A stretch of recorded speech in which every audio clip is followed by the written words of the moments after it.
Labas rytas. Good morning, Mr. President of the International Olympic Committee, Mr. President of the European Olympic Committees, dear Presidents of the National Committees, honorable and distinguished guests, ladies and gentlemen. Welcome in Vilnius at the Advancing Women in Leadership Roles Forum for Europe. Before we start, the President of the Republic of Lithuania, Dalia Grybauskaitė, is extending her warm welcome and greetings to us all.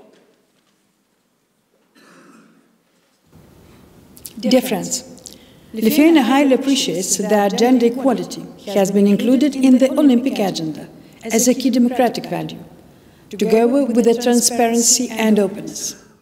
In Europe, women's leadership is moving forward across many areas, so let's make it stronger in sports, also by setting an example in our countries.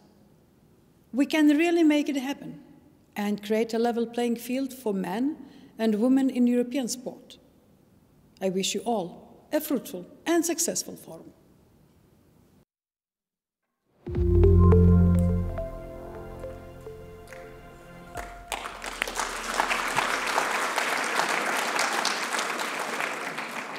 And now it is my great pleasure to give the floor to Mr. Thomas Bach, President of the International Olympic Committee, who will open this forum.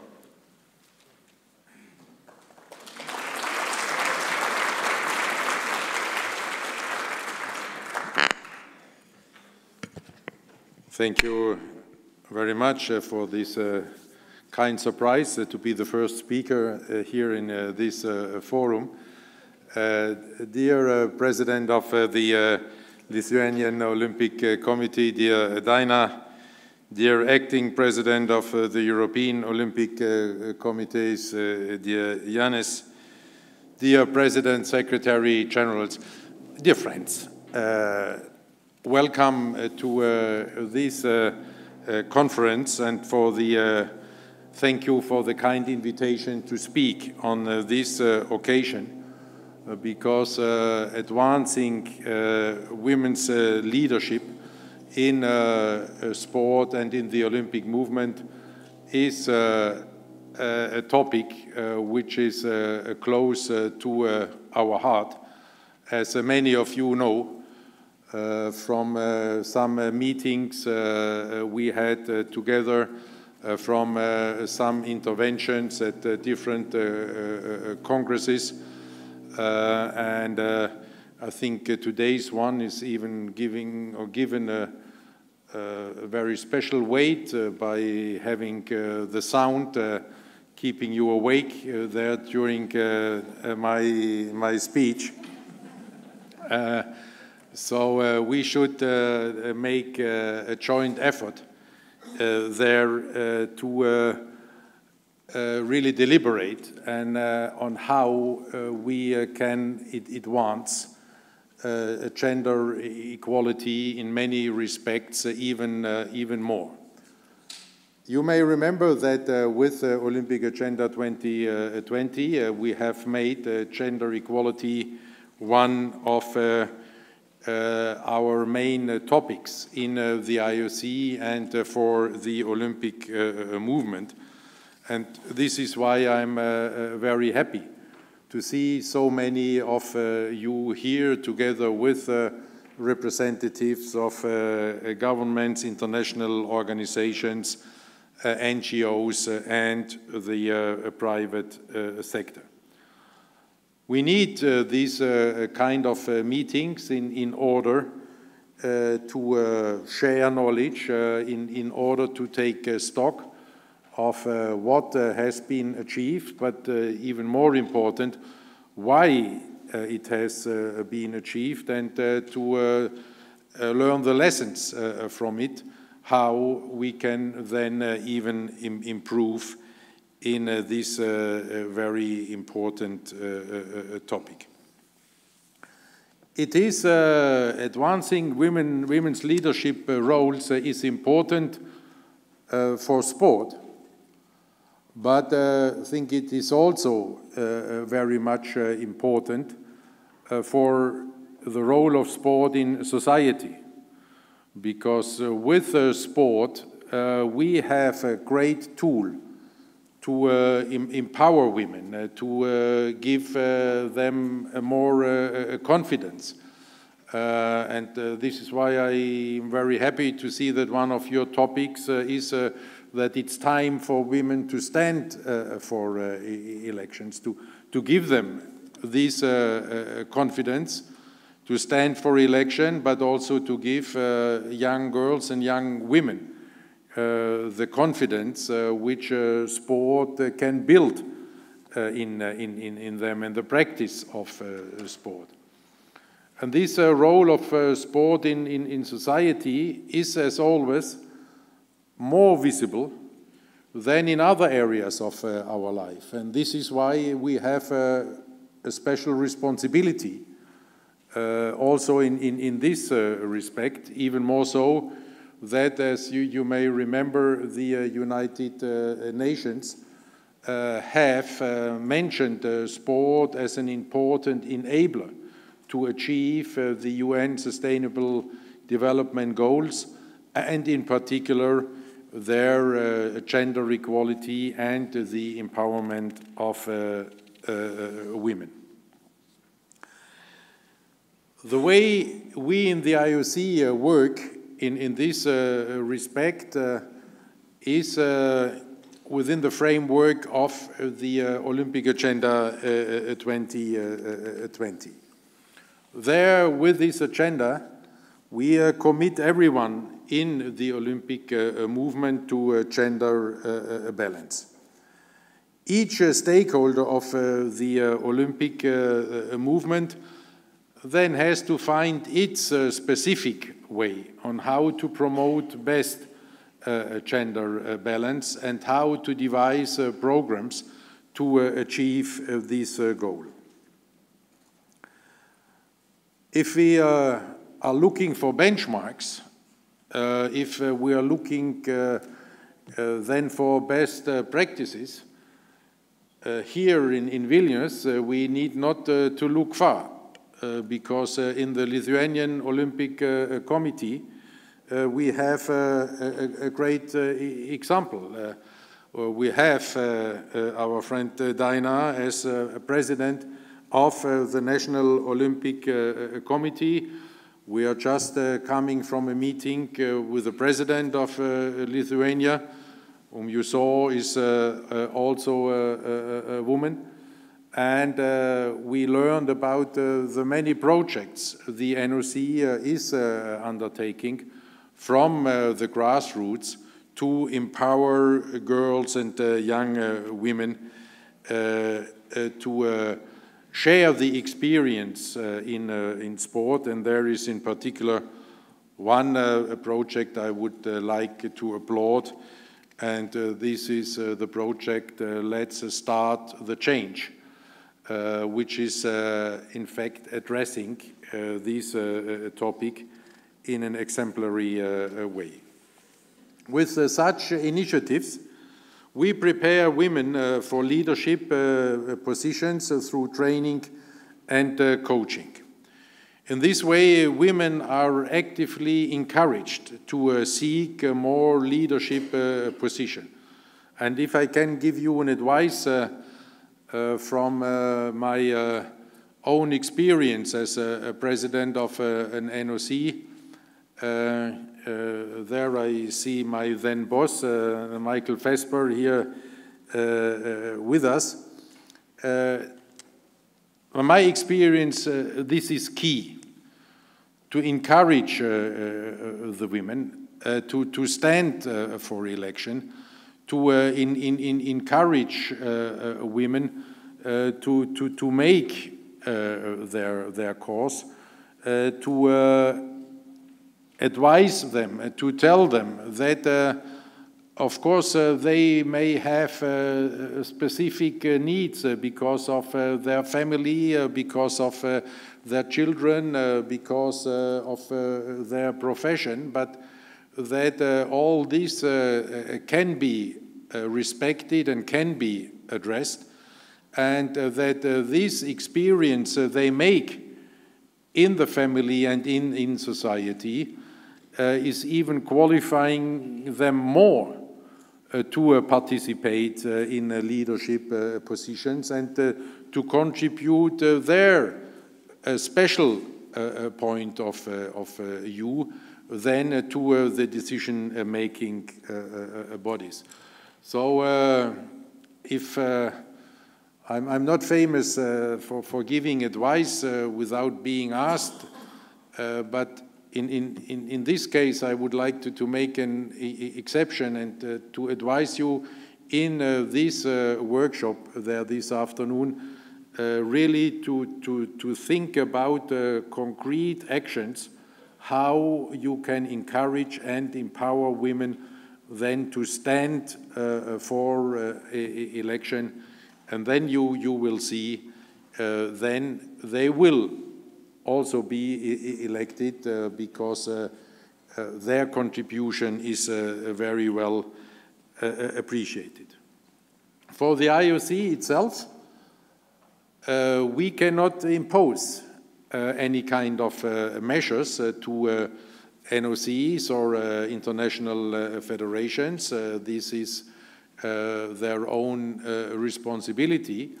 But what we want to do is to lead by example and to do the best for and within the IOC, to then give everybody in the Olympic movement food for thought, and to, if requested and needed, to give them assistance to provide our expertise.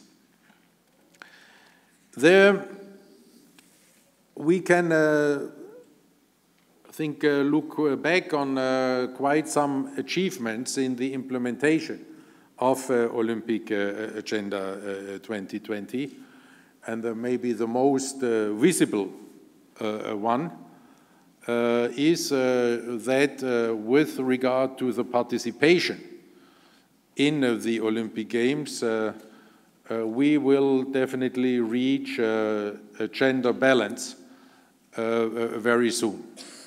We will have for the first time a full gender balance, 50-50 in the Youth Olympic Games in Buenos Aires next year, where you will have the same number of events, the same number of participants for boys and girls in these Youth Olympic Games. And for Tokyo 2020, I'm very, very confident that we will be there as well, even if we will not have the symbolic 5, the 50-50. But as it looks now, we will have a participation of about 48 to 49% of women in the Olympic Games Tokyo 2020. And the small difference coming only from the fact that in some team sports, we still, for reasons of excellence, we still need to make a difference with regard to the number of participating nations, because we do not want to see some teams to be exposed to sometimes humiliating results in an Olympic Games, what would, from our point of view, even be counterproductive to our common cause there, the gender balance. So this will be the only difference we will still have. But thanks to the far-reaching program reform we undertook together with the international federations, and by, to say diplomatically, encouraging them to have more mixed events, to change the categories, including the weight categories in some combat sports. We will achieve this goal then in Tokyo. So I guess that with regard to participation, and I do not only guess, as I said, I'm very, very confident that there we can close the gender gap on the field of play. We are committed to continue to work in this direction, but not only with regard to participation, but also when it comes to leadership positions. And there it may be helpful to stop for a moment and to look back a little bit of where we are coming from. And then we will find the historic date in 1981, when, because only then the first women were elected to the IOC. And it may sound a little bit outdated, but when I'm visiting some countries and you look then into their historic dates of women participation when it comes to election or other positions, so then you see that the cause of gender equality has or had a very long way to go from the 19th century until today, and that we cannot build on very solid foundations in many countries, not to speak of the international community. So today we are proud that out of these two IOC members, female IOC members in 81, we are now at 30 IOC members in 2017, and I see one of the leading representatives, Irena Shewinska, here being with us. And to increase this number of female participation is also not an easy way, because you have to consider the structure of the IOC, where we have the 70 individual members, and then we have the 15 members coming from the National Olympic Committees, the 15 coming from the international federations, and the 15 elected by the athletes. And there, to say the least, our influence with regard to the athletes is zero. With regard to the international federations and with regard to the NOCs is very limited. In the Olympic Summer Federations, at this moment in time, we have only one female president with Marisol Casado in the summer sports, and she's a member of the IOC. But there, we are at our limits. We cannot expand women participation beyond the number of candidates. But where we can act, we are acting. And these, the two recent elections for IOC members have shown. The last election the last before last in Rio 2016, there we had equality. We had 4 women and 4 men being elected, and now we had another election in Lima just a couple of weeks ago, where new individual members were elected, and there for the first time We had discrimination for men because there were 3 women and 2 men being elected IOC members. And if I see correctly, we have Kristin here with us today. So I guess it's your first public appearance as IOC member. Welcome again and congratulations to your election.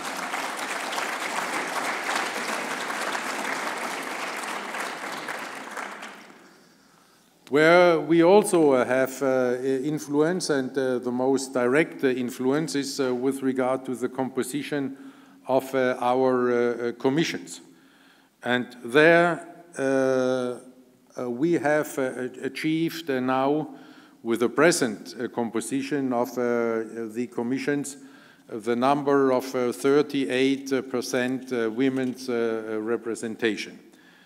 There, and 7 commissions being chaired by women. And there also just to remember where we are coming from, these 38% women in the Commission means that in the last 4 years we were increasing the women's share by 70%, 70% in 4 years. But this is no reason to be complacent. This is why we have been establishing a working group which has been commissioned to devise a gender equality review. And this project then aims to promote gender equality within the entire Olympic movement by proposing very practical measures, like offering best practices or setting benchmarks with regard to some NOCs or federations.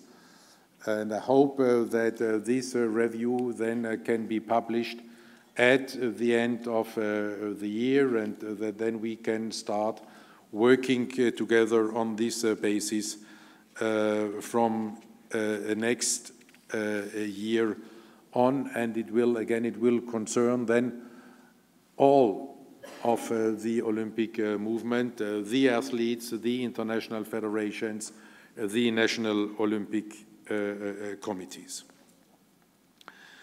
In all these endeavors, we need partners, because, as I said before, this is an important, it's not a tool, but an important topic for the role of sport in society. And there, also in this area, sport is not living on an island and is not, should not isolate himself. We need the input from society. We need women from other walks of life who are ready to commit themselves to work within and for sport. Therefore, we are on the IOC level, we are partnering up, in particular with the United Nations, and in this case with UN Women, where we have signed a memorandum of understanding with UN Women. And the first result of this MOU was at the time a cooperation with regard to the Olympic Games Rio 2016, a project called One Win Leads to Another, where then with these initiatives we are supporting 2,500 young girls across the state of Rio de Janeiro by using sports programs to empower them to become future leaders in their communities. And I can only advise you, if one day you need some kind of encouragement in your cause, or when you have doubts about your cause, or when you have doubts about the next generations to come, then go and speak with one of these young girls or women. And after this discussion, after this conversation, you will leave the room and feeling empowered yourself again, in a way that you think your batteries are charged 100% again. And this is important because gender equality is not a women's issue. It is, as we clearly state in the IOC, it is a basic human right and needs to be addressed as one of the fundamental principles of the Olympic Charter. And in this context, I can inform you that just a couple of days ago, last week, I had a meeting with the UN High Commissioner for Human Rights, and that there the cooperation with regard to gender equality and for ideas how we can really encourage and empower women all across the globe was a major topic, and we have agreed to continue this dialogue, to exchange information and to exchange programs to make further progress also in this respect. For all these reasons, I'm, in my home country, you are not allowed to use this word, but since we have only one representative of DOSB here, in whom I have full confidence to keep it a secret, there I'm really happy to say that I'm proud to have been asked there by UN Women at the time to join their campaign as a he for she ambassador, because I think the spirit of this campaign is exactly what we need. We need empowerment, we need encouragement, and we need all this more than threats with sanctions or whatever. We have to build a positive momentum for the cause of gender equality. And I can only, no need here in this room, because I guess you're all committed, but nevertheless I can only invite everybody to join this cause, to join this cause in sport, but also in society at large. And for the ones who are not committed by the cause itself and by the fact that it is a human right, I could add a very selfish argument, and this argument being that in this world no society, no government, no organization can afford to ignore 50% or even more than 50% of the intelligence, of the knowledge, of the power and of the social dynamic of its population. So it is in everybody's interest to have this human right being realized fully and as soon as possible. And in this spirit of positive discussion and a positive contribution for gender balance and for women in sport in particular, I wish you a very fruitful Congress and a fruitful debate, and hope to see the first project being implemented as soon as possible. The IOC and the IOC Executive Board, with a record number of 4 female members of the Executive Board out of 15, stands at your side whenever you need our assistance or our help. Turn to us. We are ready to fight with you for this, our common cause. All the best for this day and for the future.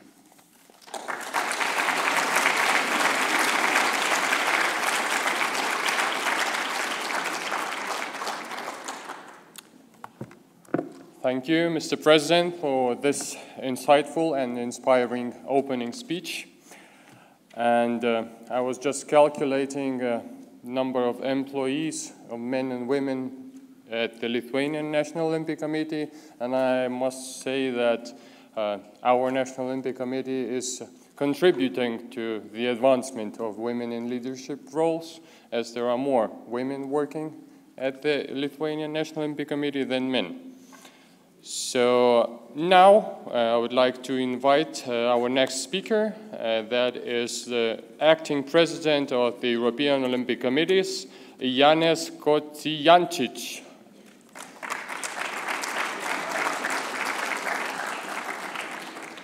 Ladies and gentlemen, colleagues, dear friends, they often said that I'm privileged, but today I'm not.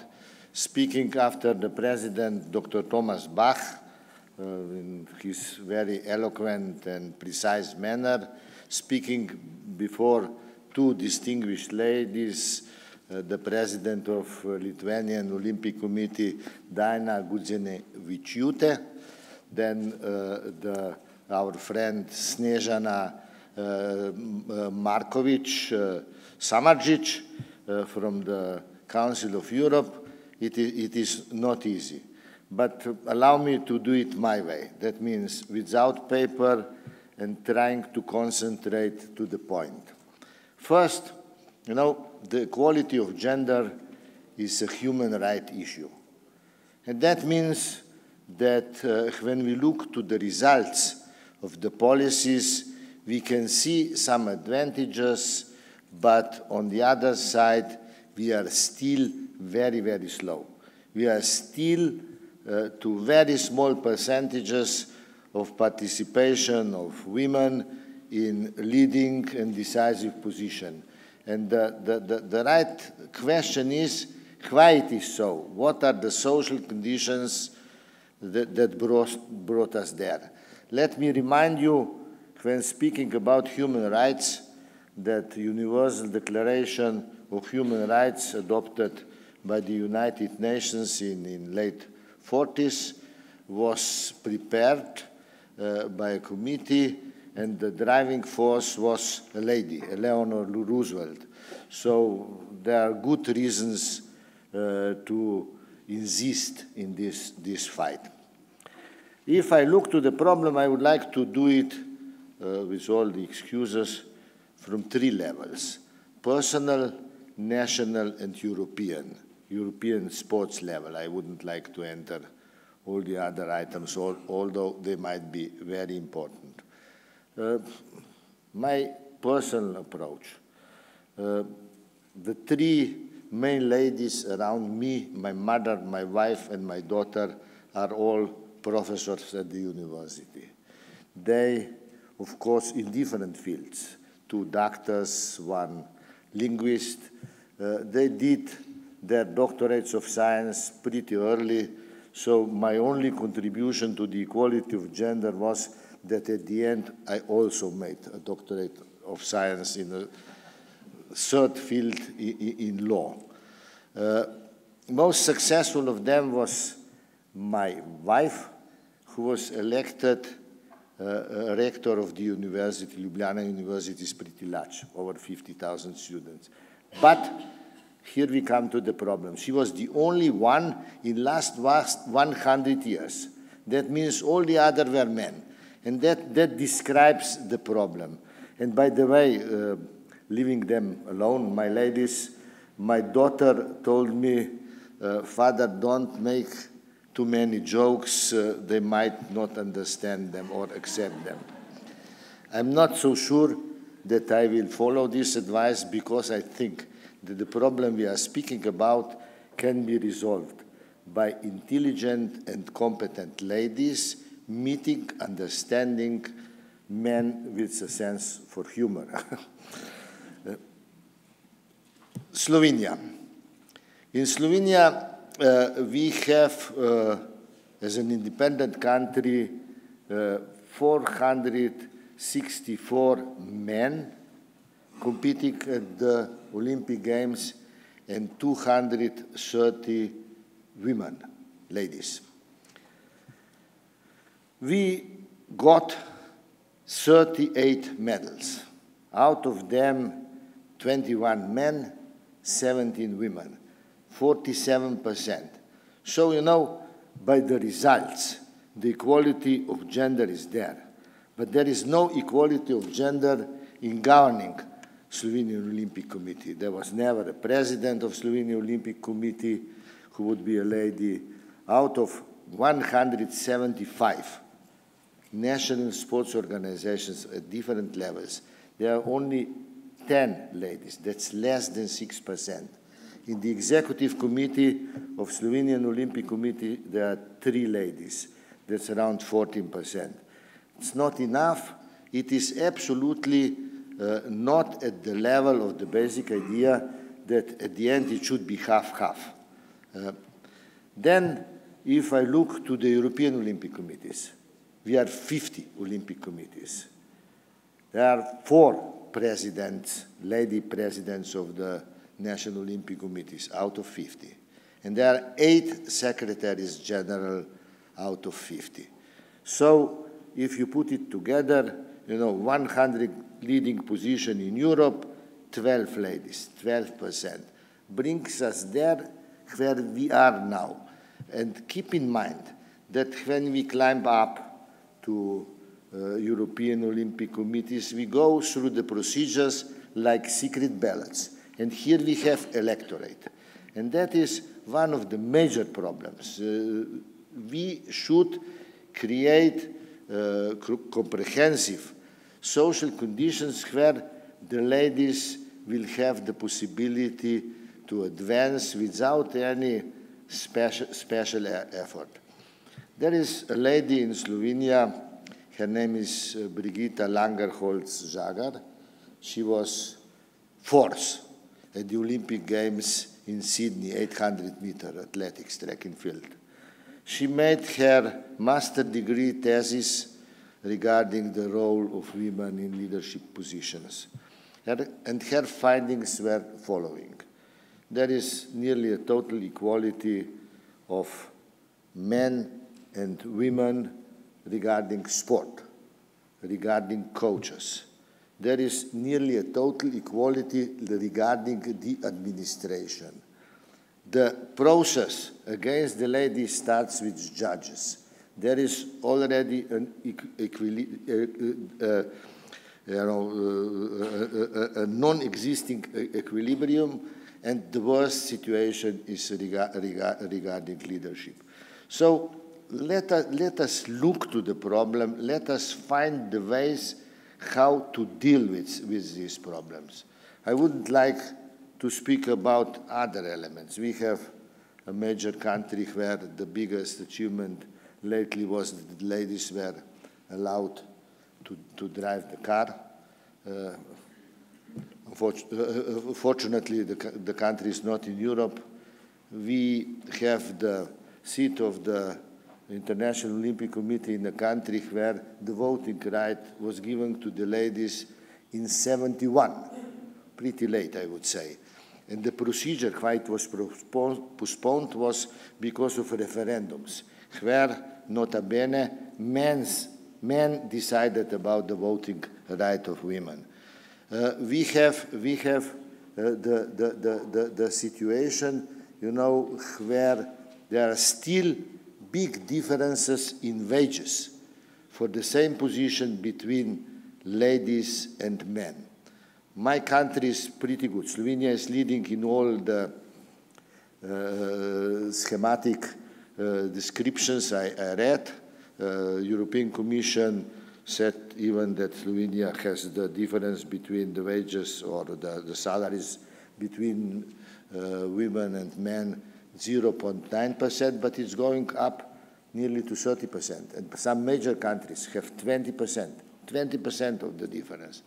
And there is the latest data of World Economic Forum, where Slovenia is still leading, but with 3.2%, and again it goes to 20 and 30%. It's a shame. It's a shame. We all should be ashamed that it is possible that for the same job, ladies get less than men. So it is a lot of work which should be done. You know, I was diligent enough to read also different sociological and other studies comparing men and women. Men and women are not the same, but they should be equal.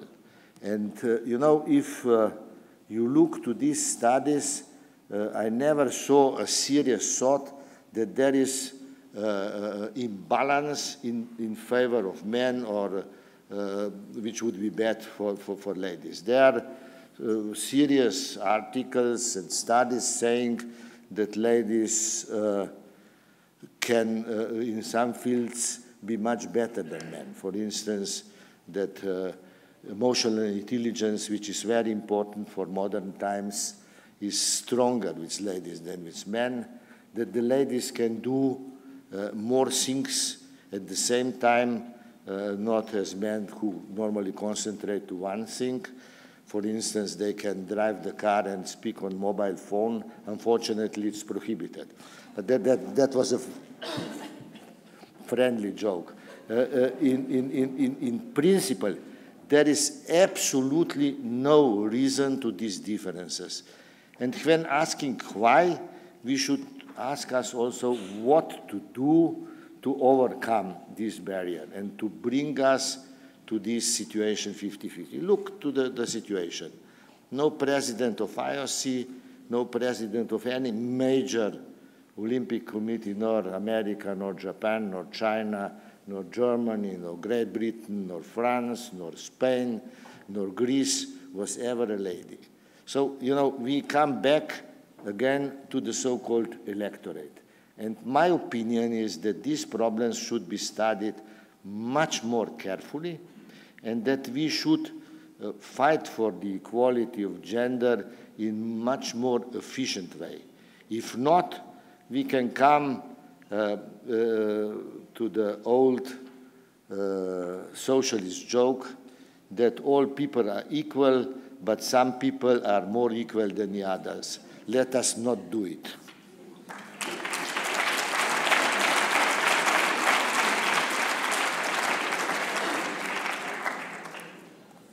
Thank you, Mr. Kocijančič. And now, next speaker is Ms. Daina Gudzinevičiūtė, President of the Lithuanian National Olympic Committee. The floor is yours.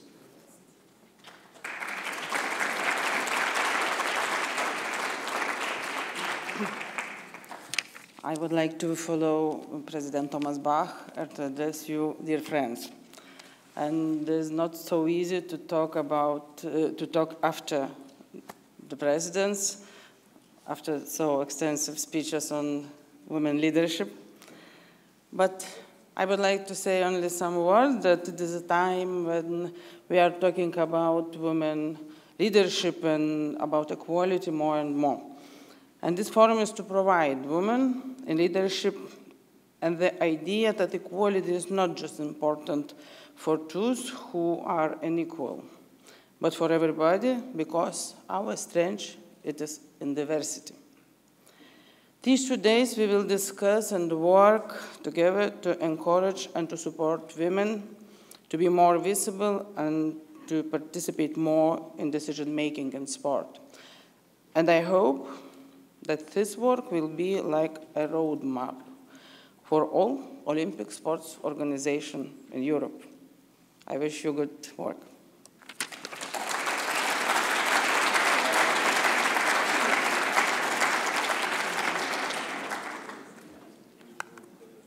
Thank you for sharing your experience and your ideas with us.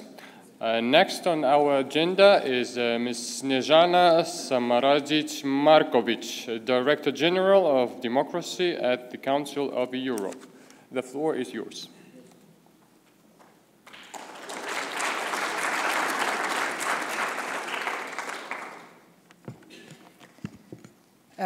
Good morning, everybody. Dear Presidents Bach, Kocijančič, and Gudzinevičiūtė. Ladies and gentlemen, Excellencies, it's a real pleasure to be here with you today, and I'd like to thank the organizers for bringing us all together here, because the topic of this forum is crucial for the development of sport in Europe. But also, it is crucial, as much as for development of sport, it's crucial and important for sustainable development of our societies. I have I could say two reasons to be here with you today. One is more professional, one is more personal. And I'll start with the personal one, as President Kocijančič did. Namely, when I became Minister of Sport in my own country, one of the first reactions was from one of the biggest national federations, namely to say, she's a woman, she doesn't understand sport. And that was not from Football Federation. Anyway, what is bad news here? There are many bad news when you hear something like that publicly expressed. But for me, bad news was that in this particular case, government was more ahead than the non-governmental sector. However, there is a good news as well. Namely, it was almost, well, more than 10 years ago. And now, you understand that I have also personal reasons to really feel and sympathize with this important topic and care about it. There are also very important professional reasons. Namely, in the Council of Europe, gender equality is one of the main priorities for our Secretary General, Committee of Ministers, and it's one of our most important lines of work, and it is also in my portfolio in the Directorate General for Democracy, which I represent here today as well. For us, it's, as said, it's a matter of human rights. It's also a matter of rule of law, but also of functioning democracy and sustainable economic growth, and of course, for development of sport. And what we try in Council of Europe is to actually use our legal achievements, our legal frameworks, to make things happen from de jure to de facto, if possible. So, I'll give you an example what we did for the governments. In January 2015, the Committee of Ministers adopted its recommendation on gender mainstreaming in sport. And it encourages member states and gives them tools to review their legislation in order to bring the gender mainstreaming strategy into public sport and into education policies and programs. So we are making important progress in gender mainstreaming also in Council of Europe, in our own structures and actions, and it is one of the most important priorities for the gender equality strategy. However, despite our best efforts, and I would agree with President Kocijančič in this case, the world of sport seems to be making a progress in achieving gender equality, let's say, slowly, a little bit slowly. And of course, I'm not saying that the governments are faster. Unfortunately, they are not. But I think there is a need for more balanced approach in key positions when it comes to men and women in sport. We have, as I said, legal framework, and it's important. One of them is to make girls and ladies safe in the environment when they come to be engaged in sport. So what are these legal frameworks? One of them is Istanbul Convention. It is against domestic violence and against violence against women. And I can say that Germany is just about to deposit its instruments of ratification and become the 25th country in Europe to ratify this convention. There is another convention that could be of help. Namely, this is the Convention Against Sexual Violence Against Children, so-called Lanzarote Convention. That helps too in creating relatively safe, legally safe environment for children. But as much as legal framework is important, there is also very important to make improvements beyond the declarations and recommendations. And Council of Europe, while working many years in the field of sport, had realized that it's very, very difficult, and that might be one of the problems when it comes to gender equality. It's very, very difficult to measure progress of gender equality policies. Not just numbers and compare the statistics, but compare the progress in policies. And why? Because there is the absence of comparable historical data. And this is why you need to make, clear criteria. What are you going to measure? And then try to measure it throughout history. And this is why in the field of sport, we, together with the European Commission, launched a project that is called the Balance in Sport. We now have a common set of gender equality indicators in sport, which enables to collect specific and relevant data in 5 strategic areas. One of them is participation, correctly also mentioned by the President, Dr. Bach, participation of men and women, and I do really hope that the goals from Tokyo and IOC that you mentioned are going to be reached as expected. So participation is one. The other important criteria to follow through and to start to establish the data and follow them through history is coaching. Then the third one is gender stereotypes in media. Don't forget about that. The fourth is actually gender balanced violence. And the fifth one, which is of particular importance for us today, is the leadership. Among our project partners, I'm pleased to mention that Vilnius-based European Institute on Gender Equality, as well as leading sport organizations such as IOC and European Olympic Committees, UEFA, and also FISU, are working together with us in this direction. We are proud to join forces with IOC and to work closely together to implement strategies and relevant projects to achieve gender equality. I hope that the holistic approach of the Balance in Sport project and the data collection campaign to be organized in 2018 and 2019 will provide tangible results for implementing gender equality initiatives effectively, efficiently, and also throughout the time so we could, in a way, monitor the progress. So I take the opportunity really from the bottom of my heart to thank you all for coming, but also to thank all the presidents being here, because commitment, showing yourself, is very important as it guarantees political will that is needed and also leadership that is needed in order to achieve the goals that we have together set. So I wish you really fruitful and successful forum. Thank you. Dear Snežana, Ms. Snežana, I would like to ask you to come back as Mr. Janez Kocijančič would like to present you with an award here on the stage. On the right side of the screen would be the best place for the pictures.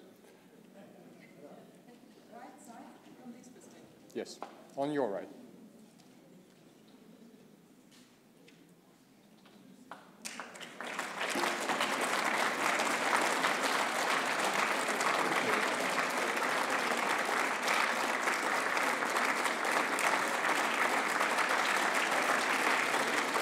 And now, please don't run away. I would like to ask Mr. Bach and our president also to join the two of you, yes, or the four of you on the stage, a little bit further on the right.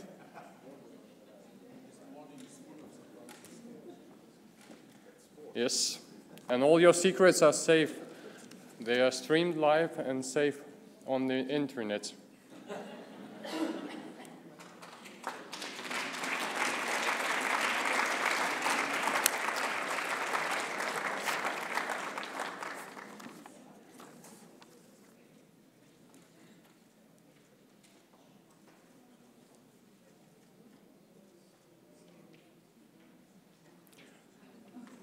Thank you, all the speakers of the morning session. Ladies and gentlemen, now we'll have a lunch break. We have almost 30 minutes. The lunch will be served in the lobby here, and please take a look at the gender equality and women leadership projects presented to you by various countries also that are in the lobby. And we are to reconvene at 1:30. We have 1.5 hours. We have 1 hour and 30 minutes for a lunch.